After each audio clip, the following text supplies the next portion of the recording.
Hi, my name is Ranishta, and today I'm going to talk to you about why you really shouldn't be skipping over your secondary sources when you're doing legal research.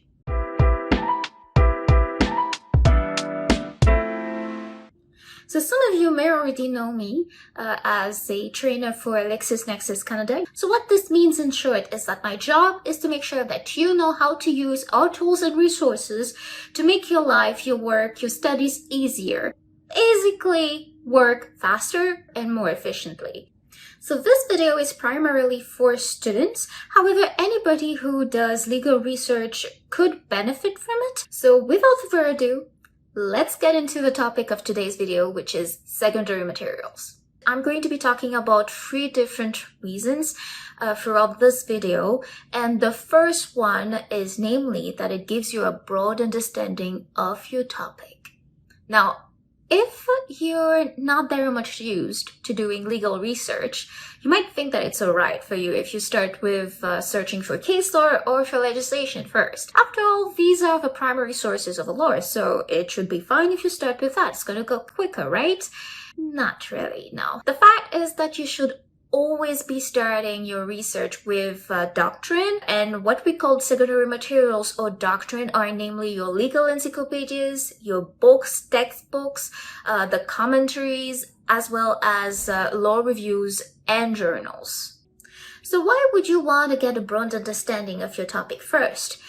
Isn't it fine if you learn about it bit by bit as you're reading? Well, not really, no. And one of the reasons for this is that, well, legal language is not always easy to understand. There is quite the disparity between the meaning of certain words, sentences, and expressions, as well as the writing styles of legal text, as well as the writing style of a common text that you would find, say, for example, in a newspaper. It's also going to differ in terms of the meanings of certain words. Some words are going to be meaning something in the legal language, and they're going to be meaning something completely different in our day-to-day language. Sometimes you'll also find yourself stumbling onto sentences and expressions in Latin that have lasted up till the 21st century. Go figure. Now, if you want to understand all of these things, all the language that is used, the terminology, the archaic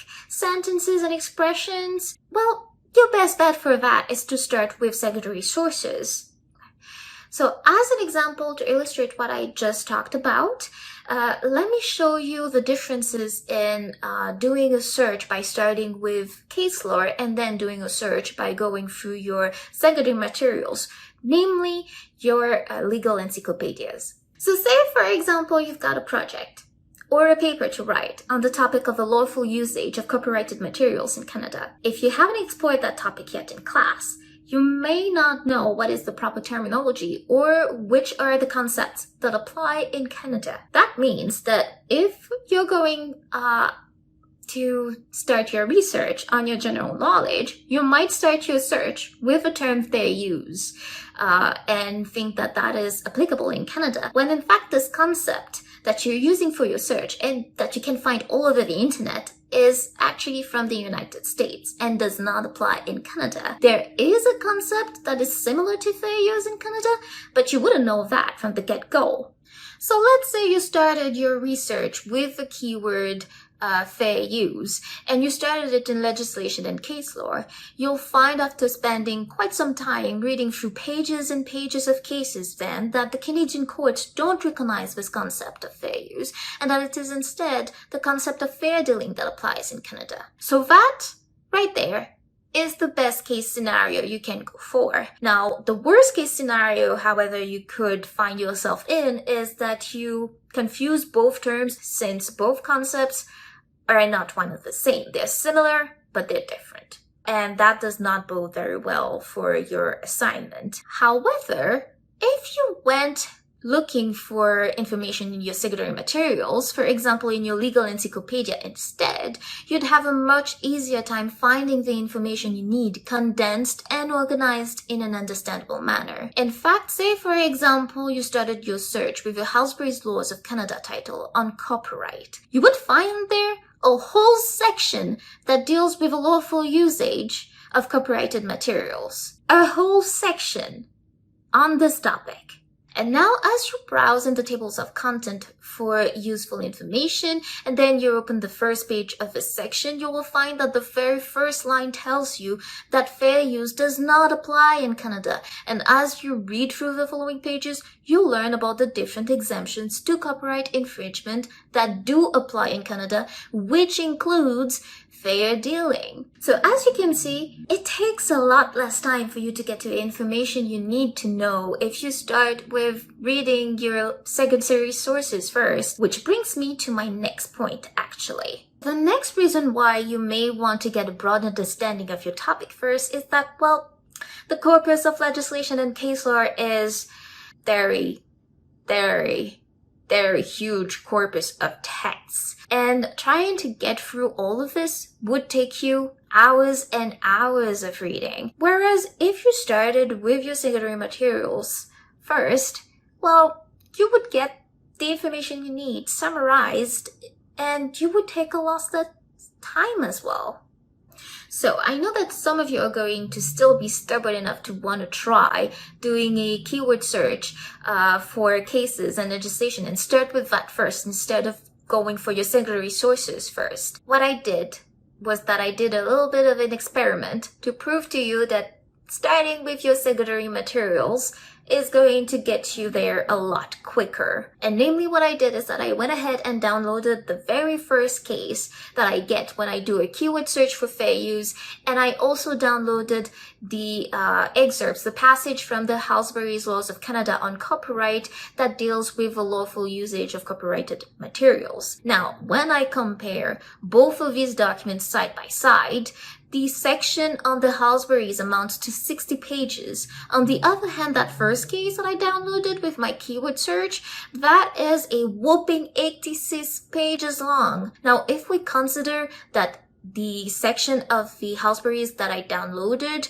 deals with different situations, whereas the case that I got when I did a keyword search covers only a specific situation, you can clearly see here that if you want to understand your topic, the quickest way to understanding it is by studying with your secondary sources. Now, that's not to say that you will not have to read a lot of cases going forward in your research, but at least if you start with your secondary materials first, you will understand whatever it is you're reading a lot better and a lot quicker.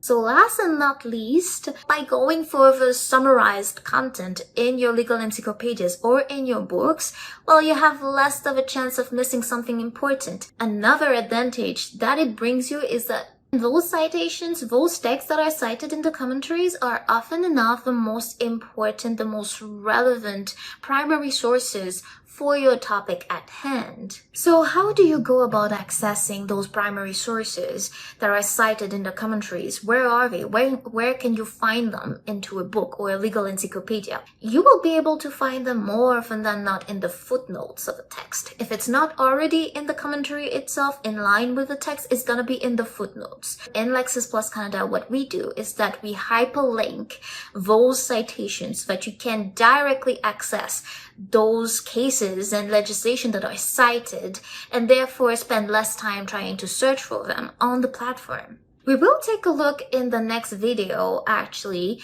at how you can leverage that content, those citations, to expand your search, to get a head start actually. There are some tools and resources you can use on the platform in order to expand from those texts to other texts that have cited them or that they themselves have cited. And we're going to be looking at all of this in the next video, which will be on primary sources. Okay, so that sums up today's video on secondary material. If you would like to learn more about how you can search for content on our platform, secondary content that is, if you're doing your research right, you can either look in the description below. There are going to be some materials that will be linked in there. You can also go to our Lexis Canada website and sign up for a public training session. You can also wait for the next video, because in the next video, we are going to be talking about primary sources. I hope that this video was useful for you, and I will see you in the next one.